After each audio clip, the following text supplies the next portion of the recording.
ফারাজের অনুপস্থিতিতে খুব বাজেভাবে স্পর্শ করছে ফারাজের গার্লফ্রেন্ড মীরাকে। ফারাজকে এসে এই সংবাদ দেয় তার রুমমেট আদনান। কি বললি তুই? মেহেদীর এত বড় সাহস আমাদের মেডিকেল ক্যাম্পাসে এসে আমার গার্লফ্রেন্ডকে ইভচিটিং বলেই দৌড়ে দিয়ে ক্যাম্পাসে চলে আসে ফারাজ। পিছনে পিছনে আদনান ছুটে আসে ফারাজের সঙ্গে। মজা দেখছো সবাই?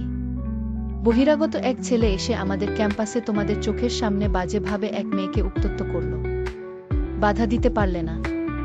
হিজড়া কোথাকার, সর এখান থেকে। ফারাজকে দেখে মীরা কেঁদে ফেলে। ফারাজ মীরার হাত দুটি ধরে বলে, উঠো, মাটিতে বসো আছো কেন? বলো কি করছে তোমার সঙ্গে মেহেদী? মীরা মধ্যমা আঙুল দিয়ে নিজের ওড়না দেখিয়ে দেয়। ফারাজ সঙ্গে সঙ্গে ওড়নাটা মাটি থেকে তুলে নেয়, এরপরে মীরাকে পরিয়ে দেয়। ফারাজের বুঝতে বাকি রইল না মেহেদী মীরার সঙ্গে কি করেছে। আদনান, হাবিব, জুলেখা, নেহা, সৌম্য, গাড়ি বের কর, আমরা এক্ষুনি সলিমুল্লাহ মেডিকেল কলেজে যাব। মেহেদী জানে না ও কি ভুল করেছে। ফারাজের কলিজায় হাত দিয়েছে। মেহেদীর হাত আজকে ওর দেহতে থাকবে না। আদনান, হাবিব, সৌম্য দ্রুত বাইক নিয়ে ছুটে আসে। ফারাজ বাইক স্টার্ট করল, পিছনে মীরা বসল। আর দুইটি বাইকে আদনান, হাবিব, জুলেখা, সৌম্য ও নেহা বসল। ভুম ভুম করে ঢাকা মেডিকেল কলেজ থেকে সলিমুল্লাহ মেডিকেল কলেজে রওনা হল। ঢাকা মেডিকেল কলেজের সব ছাত্রছাত্রী শুধু এই দৃশ্য চেয়ে রইল। সলিমুল্লাহ মেডিকেল কলেজের ক্যাম্পাসে ঢুকল। ফারাজ চিৎকার করল, এই মেহেদী তুই কোথায়? তাড়াতাড়ি বের হয়ে আয়। এই দৃশ্য সলিমুল্লাহ মেডিকেল কলেজ এর ছাত্রছাত্রী দেখে কিছুটা ভয় খেল, কারণ পুরো ক্যাম্পাসে তিনটি বাইক চরকির মতো ঘুরছিলি। ক্যাম্পাসে কোনো মশা মাছিকে না পেয়ে ফারাজ বাইক থামিয়ে সোজা মেহেদীর হোস্টেলে যায়। পিছনে পিছনে জুলেখা, নেহা, মীরা, সৌম্য, আদনান, হাবিব দৌড়ে আসে। এই মেহেদী তুই কোথায় রে? কার কলিজায় হাত দিয়ে লুকিয়ে বসে রয়েছিস?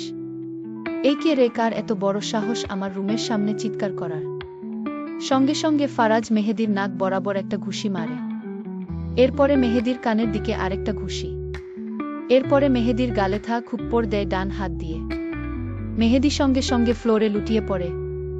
নাক দিয়ে অর্ণগোল রক্ত পড়া শুরু করে।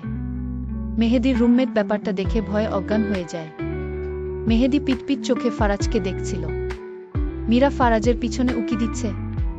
তোর এত বড় সাহস, তুই আমার কলিজায় স্পর্শ করছিস? তোকে আমি হত্যা করব। এই বলে ফারাজ ওর পকেট থেকে ছুরি বের করে। মেহেদী ছুরি দেখে শুকনো ঢোক গিলে। মীরা ভয় পেয়ে যায়, কারণ ফারাজ রাগের বসে অনেক কিছু করে ফেলে। ফারাজ এগোতেই মীরা পিছন থেকে ফারাজকে জড়িয়ে ধরে।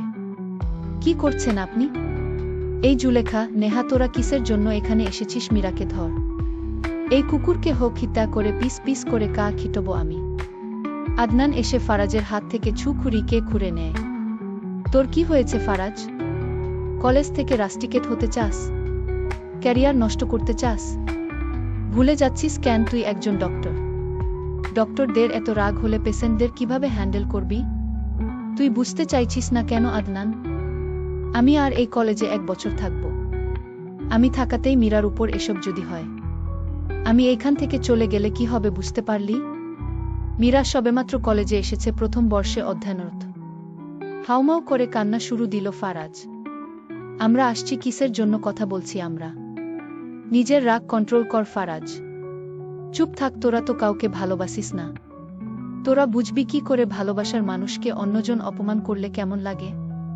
এই মেহেদী, তোর সমস্যা তো আমার সাথে। তাহলে আমার সাথে না লেগে আমার ভালোবাসার মানুষকে নিয়ে এসব কি? কাপুরুষ কোথাকার! সেই দিন বার্ষিক ক্রীড়ায় তোদের কলেজ ফল্ট করেছে। বারে বারে ফাউল করছিল তোদের প্লেয়ার। শেষ 3 মিনিটে তুই আমার সাথে ফাউল করেছিস। এর জন্য আমি তোকে মেরেছিলাম। কিন্তু ফল কি হলো? কাপ তো কোনো কলেজ নিতে পারল না, উল্টো কাপটা হাতছাড়া হলো। ব্যক্তিগত সমস্যা সম্পর্কে আনছিস তুই। জানিস না ফারাজ কি করতে পারে? ফারাজের কাছে ভালোবাসা আগে, ক্যারিয়ার পরে, বুঝলি? আমাকে মাফ কর ফারাজ। আমি বুঝতে পারি নাই তুই মীরাকে এতটা ভালোবাসিস। প্রতিশোধের নেশা আমাকে কতটা জঘন্য বানাইছে। যা আজ থেকে মীরা তোর। ভুলে গেলাম আমি দ্বন্দ্বের কথা।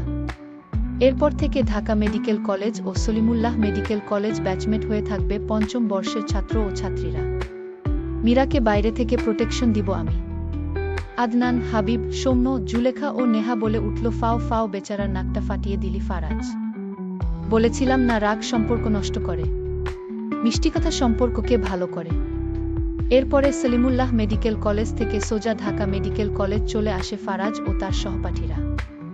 সবাই বাইক থেকে নেমে বটতলায় বসে। ফারাজ মীরাকে জড়িয়ে ধরে গালে চুমু দেয়। মীরা অবাক হয়ে যায়। কি দেখছো মীরা? কেউ দেখে নাই। আদনান ও তার বাকি বন্ধুরা বলে উঠে, কি বলছে ইসলা? কেউ দেখে নাই। হাবিব বলে উঠে, হ্যাঁ হ্যাঁ, আমরাও দেখি নাই। বাকিরা খিক খিক করে হেসে দেয়। যাও মীরা, ক্লাসে যাও। এখন কি ক্লাস আছে তোমার? অ্যানাটমি। 5 মিনিট লেট হয়েছে। যাও, স্যার কিছু বলবে না। আর যদি কিছু বলে ক্লাস করার দরকার নাই, সোজা এখানে চলে আসবা। আমি ক্লাসের পড়া সব বুঝিয়ে দিব। মীরা চলে যায় ক্লাসে। ফারাজ মীরার চলে যাওয়ার দিকে চেয়ে রয়েছে। এমন সময় আদনান এসে পিঠে হাতের স্পর্শ দিয়ে বলে, আমার তো মনে হয় মীরা তোকে আসলেই ভালোবাসে। কিন্তু মেয়েটা অতি শান্তশিষ্ট, সবসময় কেমন চুপ করে থাকে। গত 3 মাস থেকে তো মীরাকে দেখছিস। হ্যাঁ, ও এরকম ক্যাম্পাসে নতুন পুরাতন হলে কেউ ওকে বাজেভাবে উত্ত্যক্ত করার সাহস পেত নাকি? এমন সময় প্রথম বর্ষের ছাত্র এসে ফারাজ স্যার বলে ডাকা শুরু করে। কি ব্যাপার, তুমি ডাকছো কেন আমাকে? স্যার, আপনাকে অধ্যাপক বিনয় বসু ডেকেছেন ফার্স্ট ইয়ারের ক্লাসে। কেন? তা তো জানি না। আপনাকে ডাকতে বলল, তাই ডাকতে আসলাম। ও আচ্ছা, চলো যাচ্ছি। পিছন থেকে বন্ধুরা বলে উঠে, যাও ফারাজ, তোর আদরের মীরা মনে হয় ক্লাসে বিচার দিচ্ছে। তুই তাকে চুমু দিয়েছিস। বলেই এক একটা ফিক ফিক করে হাসতে থাকে। আদাব স্যার, আপনি আমাকে ডেকেছেন? হ্যাঁ হ্যাঁ, আপনি বাইরে কেন স্যার? ভিতরে আসুন। ফারাজ ভিতরে ঢুকল। হ্যালো প্রথম বর্ষের ছাত্র ও ছাত্রীরা, ইনি হলো ফারাজ শেখ, 5ম বর্ষের ছাত্র। ডক্টর হিসাবে ভালোই অভিজ্ঞতা অর্জন করেছে। হার্ট সার্জন হিসাবে সফল হলেও ব্যবহার যথেষ্ট খারাপ। নিজের রাগকে কন্ট্রোল করতে পারে না। একজন যত ভালো হার্ট সার্জন হোক, রাগী কখনো তার কাছে ভালো চিকিৎসা সেবা পাবে না। কারণ পেশেন্টরা নিজের মনের কথা কখনো ডক্টরের কাছে শেয়ার করতে পারবে না। তার রুটলি ব্যবহারের কারণে। স্যার, আমার কোনো দোষ নেই। খেলায় ফাউল করেছে ওই কলেজ, প্রতিবাদ করেছে আমাদের কলেজ। এখানে এম্পায়ার যদি 2 দলের ফাউল দেখতে পায় আমার কি? ওরা আমাদের মেরে যাব, আমরা ওদের